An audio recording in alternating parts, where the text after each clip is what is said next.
go back. Short of actually removing the spindle from its housing, I took my entire mill apart. Once you have your table all put together, bolted down, gibs adjusted, it's time to deal with your column. I actually didn't take the rack off. The screws on it are kind of, I don't know, they don't want to hold the Allen very well. I was going to take it off, clean behind it, make sure that I could get it apart in the future if need be. It's fine how it is, I guess. I cleaned it up real good.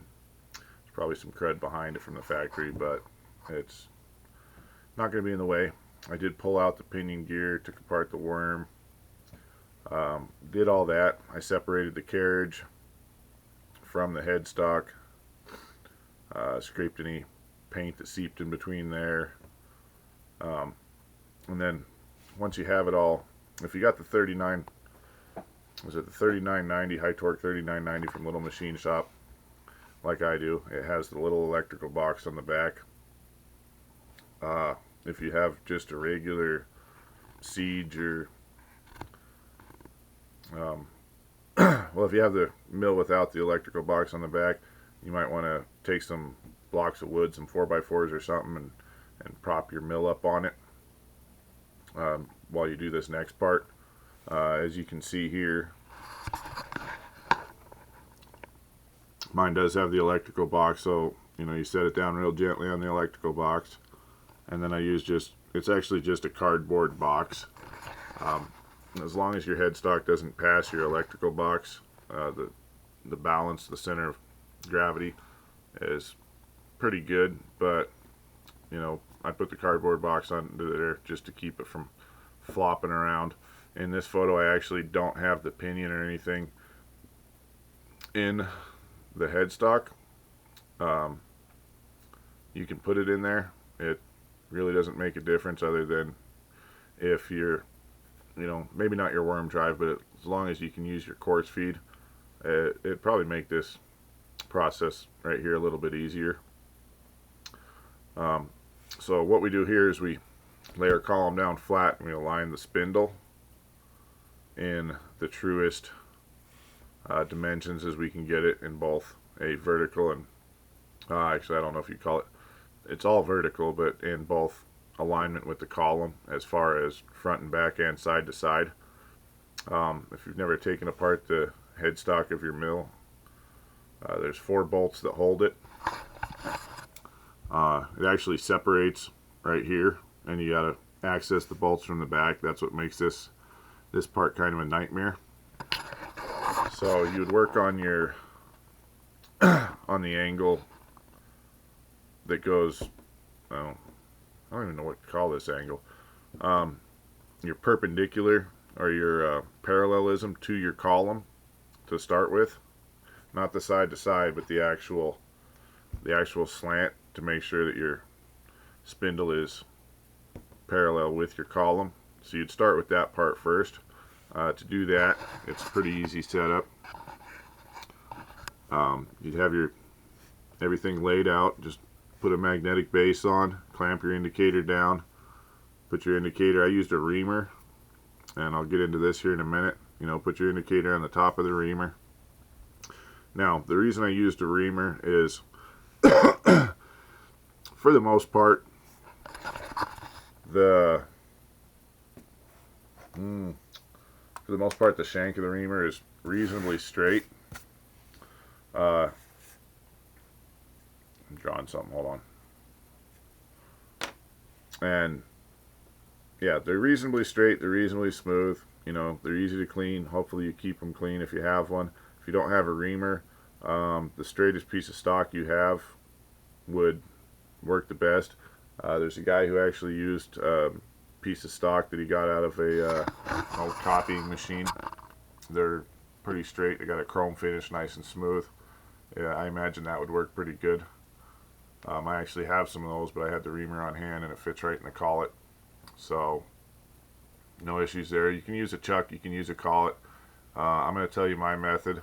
His method was, he puts the reamer in, he puts the measuring bar in, he measures it right at the total run out of the chuck or collet or whatever he uses, and then he brings the his well, he'd bring the headstock up, but either way, he brings the indicator so it comes down the bar, rotates the whole setup again, takes measurements, writes down his measurements, divides by 2, or I don't remember his whole mathematical equation. You can type in truing headstock on for a Siege, and I believe that's how I came up with the search, and he has a whole article written about how he does it. I chose a little bit different method. I can't say it's my method, but I don't specifically remember learning it anywhere. So as far as I know, it's my method that I used. And the same thing, it doesn't matter, you know, if you're chuck or call, it doesn't matter if the bar is a little bit bent. Preferably you're not using a bent bar, because it's just gonna, it might confuse things, especially if you're new to machining. So just use the straightest bar you can find and get it nice and secure. And here's how my method works. Let me see if I can blow this up a little bit. Well, I know I can blow it up. Let's see if it makes a difference. I don't know if you guys can see this, but I pretty much took a marker. I should have used a thicker marker, but I just used a fine point Sharpie, and I put a mark there, and then I took my rule and I came down and I put a mark 3.5 inches down. 3.5 inches is not necessary. You can choose really any dimension you want. You know, a little bit longer is always going to be better. It's going to give you the most accurate readings. But, you know, if you only have 2 inches to work with, well, I guess you got to work with what you got sometimes. So, with that set up, I also drew 4 other marks on it. And let me show you this. Okay, so let's say this is the diameter of the reamer. So along the top here, I drew 4 lines, tried to quarter it, and I put a number next to each one. Okay, so with this done, I start on my number 1 mark on my upper line, and I'll move the column backwards until I hit my bottom line. I will write down the difference that my indicator tells me. Well, I zeroed it out, of course, on the line. I'll write down the difference that my indicator tells me, and then I'll rotate to my next mark and do the same. I'll do that with all 4 marks, writing down each number, and then I'll get the average out of those. That's just add them all together and then divide them by 4. Once that's done, you'll have a rough number. I actually went a little bit beyond. My indicator's reads to 1/1000th of an inch, and let's say my indicator was reading just a hair over 1/1000th of an inch. I estimated at the nearest 25 after 1/1000th of an inch. So if it was, you know, roughly 1/1000th and a quarter, then I'd do 0.00125 or 0.00150, just depending on, you know, where between the lines my indicator was. And I actually went through this process, I think, 3 times, and then I got the average for each one, and then I added the 3 together, and I got the average for the 3 added together, and it pretty much gave me, you know, roughly the same number. But I feel it was a little bit truer, because it's like any scientific experiment. The more times you do it, the more results you're going to get, and the more accurate finding you'll end up with. So once you do this, and just by looking at your indicator on the top, as soon as you move your headstock back, if your indicator drops, then obviously your headstock's kicked in towards your column. If your indicator rises, it's kicked out. If you run it and it stays the same all the way around, then that's the first issue done with. If you do need to shim it, keep in mind that this is over 3.5 inches, so you might want to play around with the shims a little bit, but you have to do a little bit of math there. Divide it by 3.5 to know how far you out are at 1. And yeah, I pretty much figured out how far I was out at 1. I don't remember how I came up with all that, but anyway, what you do is you put your shim, and I just used a piece of a feeler gauge, and I stuck it right between this little gap right here. Once that's in there, you go ahead and tighten up. You know, you got to take your headstock off to tighten the screws, which sucks. So I took my headstock off, I put the shim in there, and that's why I left my pinion out, because you got to hand crank it past the top, and so I just, you know, pretty much unsnug my gib, leave my gib sitting in place. Make sure you got lots of ISO 68 on this while you're doing it. It really helps with getting everything to slide. But I just left my gib because it would actually just stick right inside the dovetail. So I left it there and pulled my headstock. I just loosened up, pulled my headstock off, and then tighten my screws and then put my headstock back on. But when I was doing this, I mean, you want your screws fairly tight to start with, and then once you have to shim it, you know, you have to at least loosen them pretty good. And then I just snugged up my bottom screws once I had it shimmed, and I tried to eyeball it as close as I could to my left and right cant on it. So, you know, once I had the shim in there, snug up the two closest to the shim, which would be your bottom bolts. You know, they'd be located right down in the bottom part, and then you have two upper ones.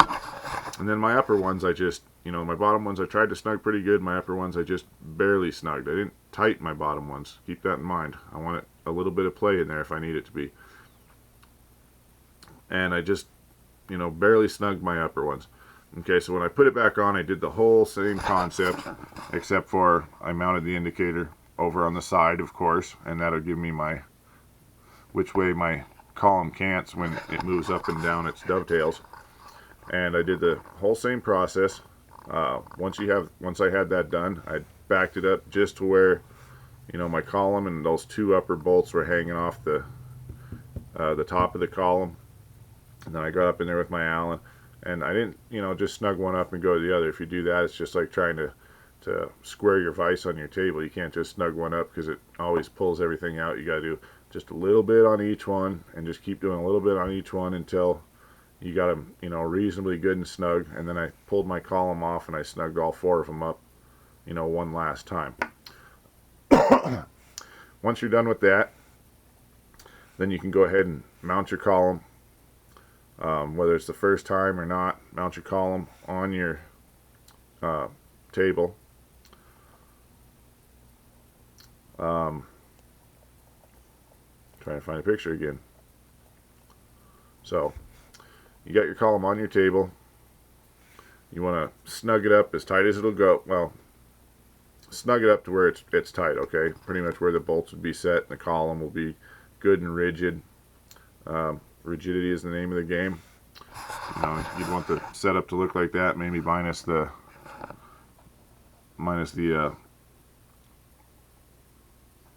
chip guards. You don't need your indicator set up on your table. Obviously, you're going to want to mount your indicator. Actually, I think mine's mounted. Yeah, so let's discuss indicator mounting real quick. So, you're going to want to mount I mounted my indicator on my spindle. It's the easiest way to do it. You know, you can rotate all the way around. Make sure that, you know, sometimes this hangs down a little bit or there's some other reason. Make sure that it's clear and it'll rotate all the way around. The other thing I did, oh, well, you can still kind of, might be able to see it. Anyway, I chose a point on all four corners to put a dot. My point with that is when I move my indicator around, I want it to hit that dot every time. The other thing I did is I centered my table. And I centered my table, I didn't center it based on the zero, obviously. I centered it based on the reach of the indicator, because I want that indicator to reach the same point every time. This time it's actually a little bit off because I'm not currently tramming my mill. It needs to come forward a little bit, and then I'll hit those four corners. But, you know, also besides that being centered, I centered it with, I'll just move it forward a hair. I center it with the actual spindle itself, so when I move my indicator around, it'll touch down in the same place every time. And I try, you know, I don't do the exact furthest place out. I do about a 1/4 inch, you know, about a 1/4 inch in this way and a 1/4 inch in this way, and then I line it up to where my indicator will hit. Once you have your table lined up under your column, rigidity, as I said,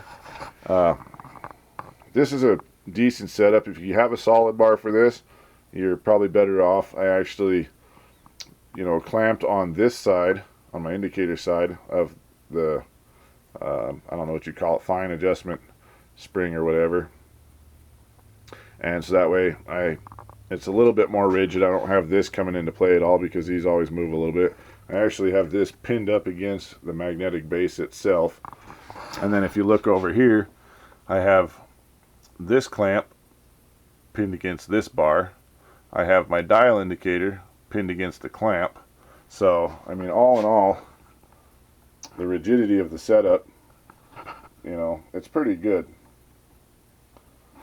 And then on top of that, I put a couple of little star washers on each side of my clamp. And remember, don't forget to put your regular washer in on the outside of your star washer. If you do, you're going to end up with, you know, essentially a lock washer set up, and you're going to have your little thumb nut pretty much seized on there pretty good. And you know, last thing you need to do is drop an indicator attempting to remove it from your holding screw or whatever you want to call that. So once that's done, get a general reading off of your column or off of your table. You know, draw a little diagram, whatever you have to do to remember exactly what's what, and you know, put that reading. You know, what I do is I just draw a little rectangle, you know, put a front here, you know, and a right here, whatever, and then I'll put my numbers of how my column mounts without any kind of shims and how far out it is, and that'll give me a basis for what I'm going to need for the next step. So once you have that and you have your numbers, go ahead and remove your column. I'd suggest just putting the column back on the table, gently of course, with the same setup as you were doing when you squared your upper column. Prop it up with a box or put it on 2x4s or whatever you have to do. I actually used, with how it's set up right now, I used one of Little Machine Shop's riser blocks. As you can see in the picture, there was a little bit of overspray on the paint. I had to scrape that off. I actually put my micrometer on it, you know, checked all four corners where it was going to mount, because, you know, last thing I need is more headaches when I put it together. And I'd like to say, you know, for a square metal block, this little riser block was, you know, pretty right on. It was about, that's a micrometer reads to 10 thousandths, and I couldn't decipher a difference between any of the four corners on the actual measurement. I am frowning because it was, what was it, like 3 thousandths of an inch short of 2 inches. So shame on you, Little Machine Shop. I'm just kidding. I can survive with 3 thousandths of an inch. So once you have your general numbers, what I'd suggest is coming back to your base here. Now if you can see these little high spots, well, we should say all these little shiny spots are actually high spots. And I pretty much, you know, I touched up all of them with a file, because you're going to have two metal surfaces mating together, and the more peaks and valleys there are, and it's going to cause it to compress after a while, and then, you know, sooner or later your mill is going to be a tram. So, you know, I just knocked some of the peaks off and got it so there's just a little bit more metal contacting between. I mean, if you really are super anal, you could probably file it down to where it's as flat as you can get it with a file and as flat as you can get it with a hand scraper. I find that's going to be pointless. I still think your mill is going to end up out of tram sooner or later, and you're still going to have to periodically check it and adjust it. That's just part of the game. So I just, you know, I gave it a good once over, knocked it down. My mill was a little bit high in the back, so I actually took a little bit more off the back than I did off the front. And you're going to want to do this in phases. You don't want to just say, oh, okay, well, I'm going to take, you know, 3 thousandths off the back. You know, just first get it to where it's, you got some of the peaks off, maybe put it back, the column back on, and check your numbers again. You can actually do this all the way until your numbers are excellent. What I would suggest is try getting into it 0.03 of an inch through this method. First get your left to right adjusted, so your left side of your table is the same height as the right side of your table. That's going to be the easiest way. And then work on the front and back tilt a little bit. Like I said, you can file it until it's tram. That's a lot of lifting the column. It doesn't sound like fun. It increases the chances of all kinds of crap, really. So I did just touch it up. If you're not familiar with, I use the same, what I showed you earlier. I used a 6-inch single cut file. And if you're not familiar with a draw filing technique, and you have a mill, then, well, shame on you, but shit happens. So if you're not familiar with the draw filing technique, this is for those of you who aren't. You want to take your file, and I don't know if you've ever looked at a file in a magnifying glass, but technically they're like little saw teeth that stick up. So you're going to want to figure out which way your file's angled. So, with this, I'm going to straighten it to where, it's angled like that, and the saw teeth obviously run towards the front.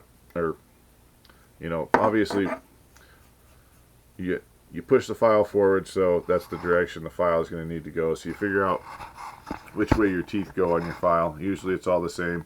If it's in your right hand, you'll push out. If it's in your left hand, you'll have to pull in towards you.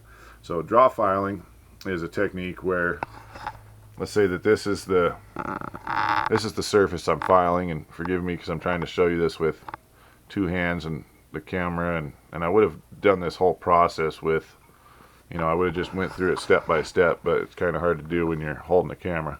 So instead of a normal filing technique, you want to do your file at 90 degrees to the direction you're traveling. You'll place one hand on this end, one hand on this end, and it only takes a light to medium pressure, and with that set, you push away from you. Lift your file and do it again. Lift your file and do it again. And this is the way to achieve the best finish you can get with a file. On top of that, it also takes off very little at a time, so you're not worried about creating peaks and valleys as much. And when I was working on this, because of where these are located, I couldn't just go this direction across. I actually had to go at an angle on them.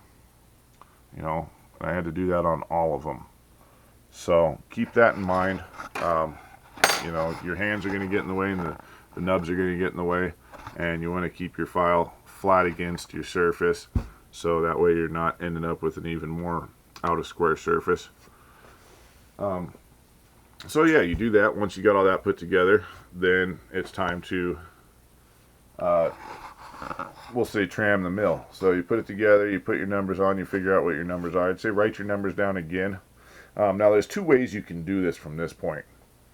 You can take your bolts down until they're about halfway through the compression of the lock washer, to 3/4, and then you can use your bolts, and these two bolts correspond the best to these two corners, and the same thing, these two bolts correspond the best to these two corners. Now if you do this method, or if you do the other method, it's pretty much the same principle. You'll have your column bolted down, and then get your numbers, and then you start working on your high spots. So let's say you're on this corner and it's a little bit high. You'd actually adjust the rear bolt. Same with this, you'd adjust the rear bolt, and hopefully you're pretty good on square, and then you only got to worry about the front and back. And if that's the case, you want to adjust the bolts evenly. If it's not, you want to adjust them separately. It's just, I can't really tell you the exact, tighten this bolt and it's going to go that way, because it's kind of a, well, you'll see, it's kind of a crapshoot. It just takes a little bit of playing with, but if you've got your column reasonably square when you start, within 0.03 of an inch, if you can get better, it's going to be that much easier. Then, just set it up, start playing with that, check all 4 corners, tighten another bolt, check all 4 corners, and if you're within less than 0.03 of an inch, it'll probably take you 15 minutes to get it good and square. And that is pretty much it. That's how you zero your table. Keep in mind, once you have this done, I would double check your headstock, and you might even double check your headstock once you have your column mounted on the mill. You know, just place a magnetic indicator on the table and have a reamer in there and move your headstock up and down and make sure that it's still in square, because if it's not in square, truing your table or tramming your table at this point might end up kind of pointless, because what happens is, you know, if you're not in square here when you're swinging your indicator, you know, if it's tilted this way, then obviously it's going to read higher on one side than it will on the other side. So it all bases down to having that head both in square and perpendicular, parallel to your column. And then also, once that's done, then you can work on tramming your table to achieve the best results. Yeah, I hope you guys have fun with that. A few of you may have been wondering why my electrical box is bolted to the wall back here, as you can see, instead of to my mill. I'm actually doing a counterweight setup. I don't really like the air spring. You know, you can only tighten your gibs and your headstock so much, and the air spring actually, with how it's set up, creates a little bit of a torsion on my milling head. So I'm going to do a counterweight where it just runs up over the back and down under the table. Hopefully I'm going to be getting somebody to help videotape this, and if that's the case, I will kind of show the process as I'm doing it. I don't think I'm going to have anybody by that point in time, so I may just show the end results and explain to you what I did. Yeah, other than that, make some chips and have fun. You guys have a good evening.